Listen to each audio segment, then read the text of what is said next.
నమస్కారం ABK news కి స్వాగతం. హెడ్లైన్ చూద్దాం.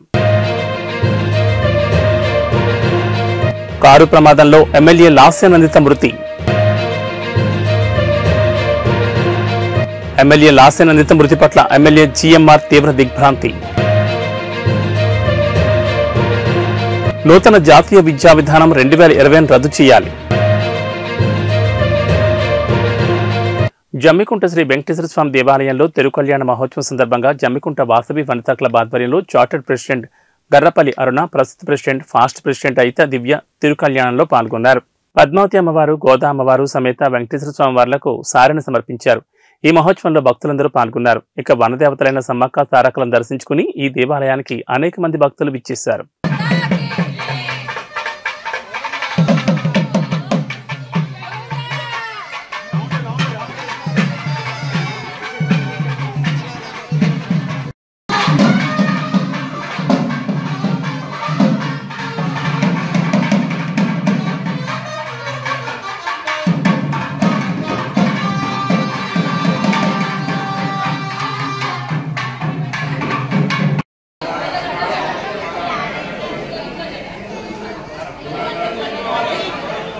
కంటోన్మెంట్ బీఆర్ఎస్ ఎమ్మెల్యే లాస్యానందిత మృతి చెందారు. పటాన్చెరువు సమీపంలో ఓఆర్ఆర్పై ఆమె ప్రయాణిస్తున్న కారు అదుపు తప్పి డివైడర్ ఢీకొట్టింది.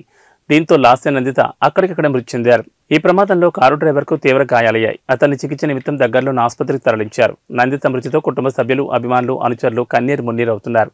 సీనియర్ నేత ఎమ్మెల్యే సాయన్న మరణంతో ఇటీవల జరిగిన ఎన్నికల్లో ఆయన కూతురు లాస్యానందితకు బీఆర్ఎస్ కంటోన్మెంట్ సీట్ ఇచ్చారు. గత ఏడాది ఫిబ్రవరి 19న సాయన్న మృతి చెందారు. ఏడాదిలోనే తండ్రి, కూతురు మరణించారు.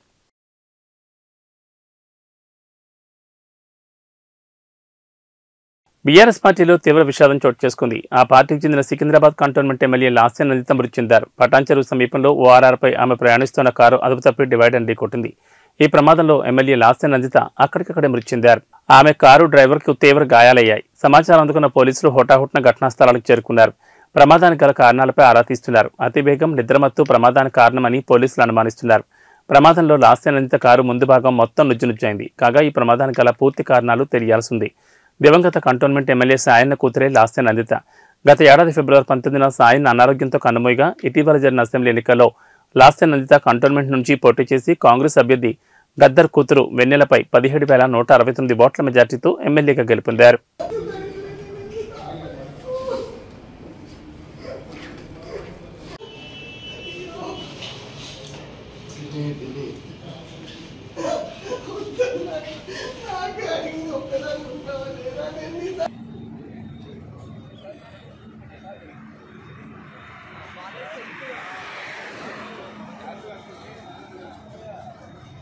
Cantonment BRS MLA Lasya Nanditha road ప్రమాదంలో మృతి చెందారు.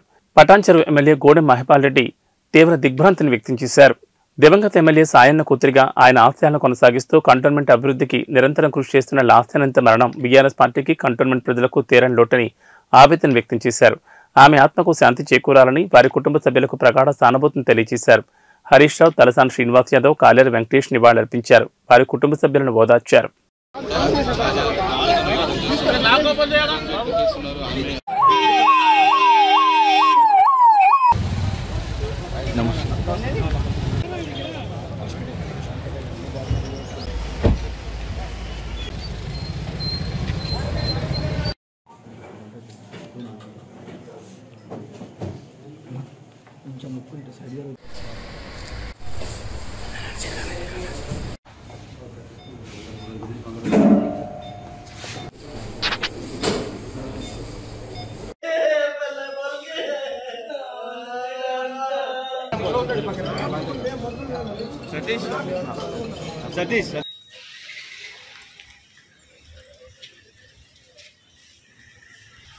ఉదయమే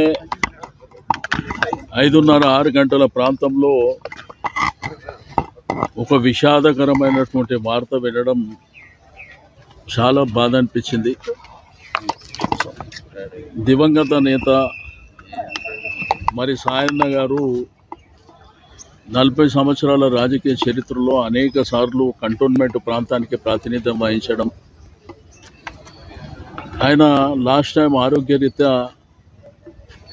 పోయిన సంవత్సరం మరణించినటువంటిది. ఇప్పటికి సంవత్సరం 3 రోజులు అవుతుంది. మొన్ననే వారి యొక్క వర్ధంతి కూడా చేపట్టడం జరిగింది.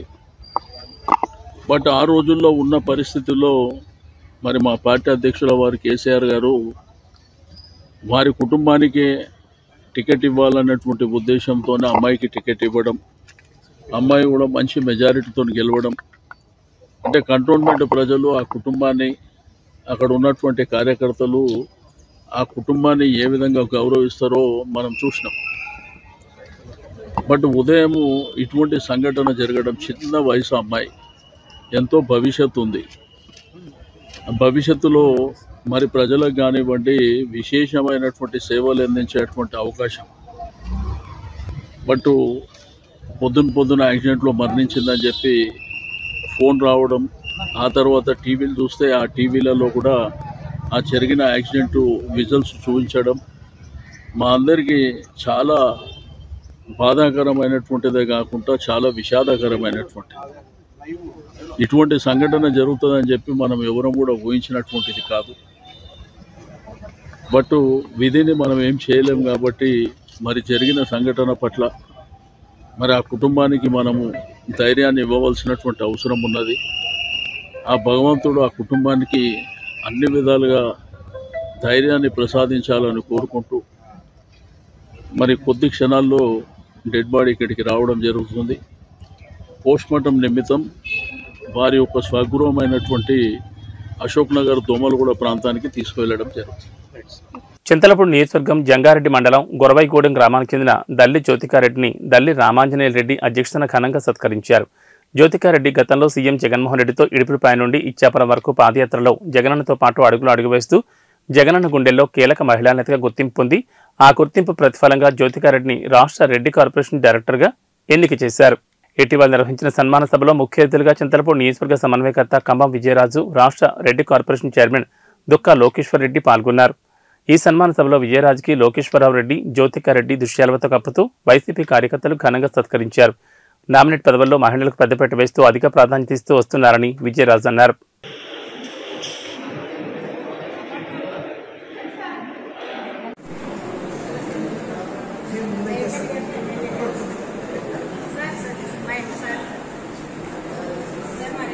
మరి మన చింతలపూడి నియోజకవర్గ సమన్వయకర్త అయినటువంటి ఖమ్మం విజయరాజు గారిని దుక్కా లోకేశ్వర రెడ్డి గారు సన్మానిస్తారు.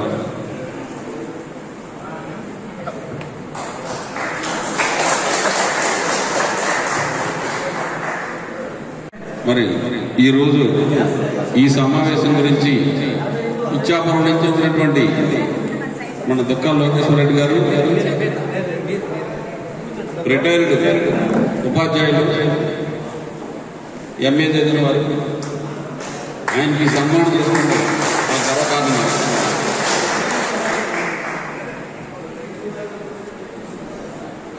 డాక్టర్ బిఆర్ అంబేద్కర్ విశ్వవిద్యాలయం పాలక మండలి సభ్యులు, రాష్ట్ర మహిళా విభాగం ఉపాధ్యక్షురాలు పేడాడ రమణకుమారి పెద్ద కుమారుడు దీపక్ సరోజ్ టాలీవుడ్ హీరోగా ఎంట్రీ ఇస్తున్నారు. సిద్ధార్థరాయ్ మూవీతో ఎంట్రీ ఇస్తున్నాడు. Pre release event Hyderabad Prasad ల్యాబ్లో ఘనంగా జరిగింది.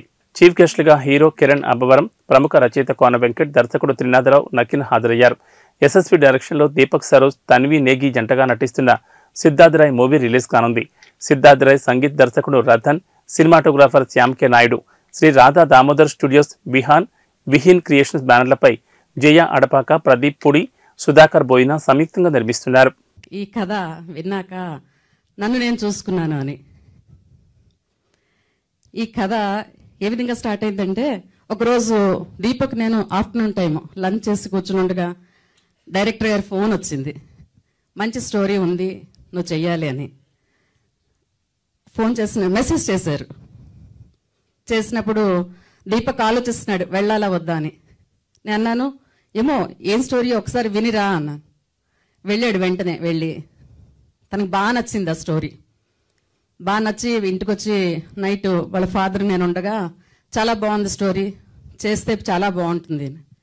వెంటనే వాళ్ళ నాన్నగారు సజెస్ట్ చేశారు. ఫనీ ఇంతకుముందు అన్నారు మంచి స్టోరీ ఉంటే నేను చేస్తానని. మా ఫ్యామిలీ మెంబర్, మా అందరి అంటే చిన్నవాడైనా మేమందరం కలిసి ఉంటాం. ఆ ఫనీకి ఆ స్టోరీ వినిపించారు. వెంటనే ఆయనకు కూడా బాగా నచ్చింది. కారణం ఏంటంటే ఈ కథ వాళ్ళ క్యారెక్టర్లకి అటాచ్ అయ్యింది. Even Deepak also same. అంటే ఒక తల్లిగా నేను తను చిన్నప్పటి నుంచి పెంచిన తల్లిగా చెప్తున్నాను. అంటే తను కూడా ఒక విధంగా హయ్యర్ సైడ్ అనమాట. చిన్నప్పటి నుంచి కూడా బాగా తెలివైనవాడు, బాగా చదువుకునేవాడు, చైల్డ్ ఆర్టిస్ట్ గా సినిమాలు చేస్తూ కూడా ఎప్పుడూ కూడా క్లాస్ ఫస్ట్, ఏ క్లాస్ అయినా కూడా. ఈవెన్ బీబీఏ ఎస్ఆర్ఎం యూనివర్సిటీ కూడా యూనివర్సిటీ టాపర్ తను. ఆ విధంగా చదువుకుంటూ ఆ తెలివి, అంటే ఈ కథ ఖాళీగా తన్ని ఉంచితే ఏదో డిస్ట్రాయ్ చేసేవాడు అనమాట. ఇంట్లో కూడా చిన్న వయసులో కూడా 5-6 ఏళ్లప్పుడు కూడానండి తనకి పనేవి లేకుండా ఉంచితే తీసుకువెళ్ళి సామాన్లు విరగొట్టడము, కొన్ని సామాన్లు తీసుకెళ్లి ఇంట్లోంచి నూతిలో వేయడం, లేకపోతే గోడ అవతల నుంచి విడిపోయిన తర్వాత మేము వెతుక్కుంటే దొరికేవి అవన్నీ. మా నాన్నగారు ఒకసారి నుయ్యి తవ్విస్తే అందులో ఇన్ని సామాన్లు వచ్చాయి మాకు. అంటే అటువంటి క్యారెక్టర్ బహుశా ఈ స్టోరీకి తన క్యారెక్టర్ కి చాలా దగ్గర సంబంధం ఉంది అని చెప్పి నాకు అనిపిస్తూ ఉంటుంది. ఇప్పుడు ఇది ఎంత చూసిన తర్వాత నాకు ఎక్కువ నేను ఫీల్ అయ్యాను. ఇప్పుడు ఇంకా అందులోనే ఉన్నాను. అందువల్ల ఇంత చక్కని ఇటువంటి క్యారెక్టర్ తో ఈ స్టోరీతో చేసినటువంటి డైరెక్టర్ గారికి, మరి ప్రొడ్యూసర్ గారికి, అలాగే దీపక్ కి మంచి సక్సెస్ రావాలని, మరింత ముందుకు వెళ్లాలని చెప్పి ఈ సందర్భంగా కోరుకుంటూ అందరూ థియేటర్స్ కి వెళ్లి సినిమాను చూసి వీళ్ళని ఆశీర్వదించాలని ఈ కార్యక్రమంలో మాట్లాడే అవకాశం నాకు కల్పించినందుకు ధన్యవాదాలు తెలియజేస్తున్నాను. Thank you so much. అమ్మకి మైకిస్తే ఎన్ని విషయాలు బయటకు వస్తున్నాయో చూసారా, డేంజర్ ఇది. నూతన జాతీయ విద్యా విధానం 2020 రద్దు చేయాలని అఖిల భారత విద్యార్థుల సదస్సు ప్రచార కార్యక్రమం డిమాండ్ చేసింది. ఈ నెల 25-26న హైదరాబాద్లోని సుందరయ్య విజ్ఞాన కేంద్రంలో జరిగే అఖిల భారత విద్యార్థుల సదస్సు ప్రచార కార్యక్రమంలో భాగంగా గోడపత్రికను ఆవిష్కరించారు. గత 10 సంవత్సరాలుగా కేంద్రంలో ఉన్న బీజేపీ ప్రభుత్వం విద్యా కాషాయీకరణ తీసుకొస్తుందన్నారు Osmania university research scholar Azad. కార్పొరేటీకరణను ప్రేరేపిస్తూ మనవాద సిద్ధాంతాన్ని అమలుపరచడంలో భాగంగా నూతన జాతీయ విద్యా విధానం 2020 తీసుకొచ్చే ప్రయత్నం చేస్తుందన్నారు. అలాగే నూతన జాతీయ విద్యా విధానాన్ని రద్దు చేయాలని అఖిల భారత విద్యార్థుల సదస్సు డిమాండ్ చేస్తుందన్నారు. ఈ దేశంలో శాస్త్రీయ విద్య కావాలని మేమంటున్నాం. కేంద్ర ప్రభుత్వం ఏమంటుంది? కాషాయ విద్యను చేయాలని చెప్పేసి అని కేంద్ర ప్రభుత్వం చూస్తూ ఉన్నది. అంటే ఈ విద్యా విధానాన్ని మొత్తంగా కూడా కాషాయీకరణ చేసేటువంటి పెద్ద కుట్రలు జరుగుతూ ఉన్నాయి. మేమేమంటున్నాము? శాస్త్రీయ విద్యా విధానం కావాలని అంటూ ఉన్నాం. అంతేకాకుండా మేము సమాన విద్య కావాలంటూ ఉన్నాము. అంటే ఉన్నోడైనా లేనోడైనా, కలెక్టర్ పిల్లాడైనా, కార్మికుడి పిల్లాడైనా, కూలీ పని చేసుకునే పిల్లాడైనా, కండక్టర్ కొడుకైనా అందరూ కూడా ఒకే రకమైన సమాన విద్య కావాలని మేము కోరుకుంటూ ఉన్నాం. కానీ కేంద్ర ప్రభుత్వం మాత్రం సనాతన విద్య కావాలని చెప్పేసి అని వాళ్ళ కొత్త కొత్త సంస్కరణలు తీసుకొస్తూ ఉన్నది. రాష్ట్రాల్లో ఇక్కడ కూడా చర్చను, వాళ్ళ అభిప్రాయాలను ఇక్కడ కూడా తీసుకోలేదు. పార్లమెంట్లో కూడా చర్చ జరగలేదు. అదేవిధంగా విద్యావేత్తల అభిప్రాయాలు లేవు. అదేవిధంగా టీచర్లు, ప్రొఫెసర్లు, విద్యార్థి సంఘాల అభిప్రాయాలు కూడా ఇక్కడ వాళ్ళు తీసుకోలేదు. తీసుకోకుండా ఎన్ఈపీ 2020ని ఈరోజు బలవంతంగా విద్యా విధానంపై రుద్దుతూ అమలు చేసే ఒక ప్రయత్నం చేస్తూ ఉంటారు. ఎన్ఈపీ 2020 ప్రధాన లక్ష్యం ఏంటంటే ఈ దేశంలో ఉన్నటువంటి రాజ్యాంగ విలువలైనటువంటి స్వేచ్ఛ, సమానత్వం, లౌకికత విలువల స్థానంలో మనువాద విద్యా వ్యవస్థను తిరిగి ప్రతిష్ఠించడం. పేరుకు వాళ్ళు నూతన జాతీయ విద్యా విధానం అంటున్నారు, కానీ అది నూతన జాతీయ విద్యా విధానం ఎంత మాత్రం కాదు. అది సనాతన జాతీయ విద్యా విధానం. ఎట్లా అంటే ఇప్పుడు వాళ్ళు డార్విన్ సిద్ధాంతాన్ని తొలగిస్తామని చెప్పేసి మాట్లాడుతూ ఉన్నారు. టిప్పు సుల్తాన్ చరిత్రను తొలగిస్తామని చెప్పేసి మాట్లాడుతూ ఉన్నారు. అదేవిధంగా వాళ్ళు ఇలా బ్లాక్ మ్యాజిక్ లాంటి ఒక మంత్రదండాలు, భూత కల్పనలు అనేటువంటి శాస్త్రాలను తీసుకొచ్చి వాళ్ళు పాఠ్యాంశాలుగా చేర్చేటువంటి ఒక ప్రయత్నం చేస్తూ ఉన్నారు. ఇట్లాంటి వాటన్నిటికీ ఇప్పటికే ఒక 1800 మంది శాస్త్రవేత్తలు ఏకాఏకిన దీన్ని వ్యతిరేకిస్తూ ప్రభుత్వానికి లేఖలు రాసి పంపడం జరిగింది. అదేవిధంగా వాళ్ళు కొన్ని కథలు, కల్పిత కథలైనటువంటి భగవద్గీత, రామాయణం, మహాభారతం లాంటివి అవి రచనలు. వాస్తవానికి వాటిని వాళ్ళే చెప్తున్నారు ఇవి రచనలు అని చెప్పేసి. కానీ వాటిని యథార్థ ఘటనలు అని చెప్పేసి ఈరోజు పాఠ్యాంశాలుగా చేర్చడం కోసం వాళ్ళు అనేక ప్రయత్నాలు చేయడం జరుగుతూ ఉన్నది.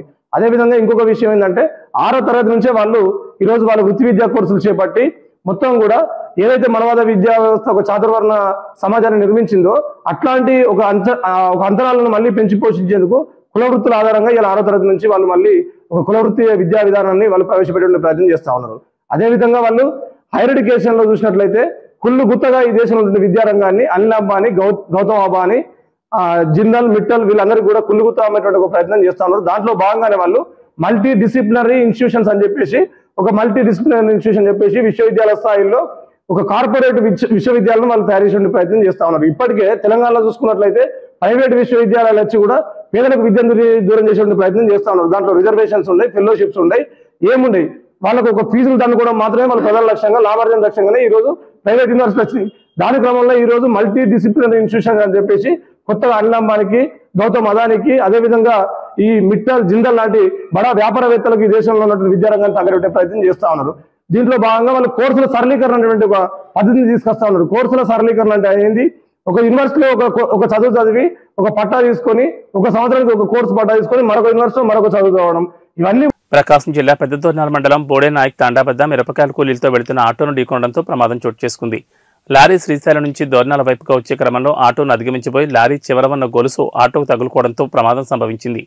ఈ ఘటనలో 5గురు తీవ్రంగా గాయపడ్డారు. సమాచారం అందుకున్న 108 సిబ్బంది క్షతగాతులను హుటాహుటిన పెద్దదోర్నాల ప్రభుత్వ వైద్యశాలకు తరలించారు. వీరిలో 5గురికి తీవ్ర గాయాలు కావడంతో పెద్దదోర్నాల ప్రభుత్వ వైద్యులు చికిత్స అందిస్తున్నారు. భూమిని అంకమ్మకు ఎడమ చేయి విరగ్గా లక్ష్మికి కుడికాలు విరిగింది. శ్రీరాములు, మల్లికాలకు చేతులు విరిగాయి. ఇటువంటి ఆటో ప్రమాదాలు ఇటీవల కాలంలో పరిపాటిగా మారాయని స్థానికులు అంటున్నారు.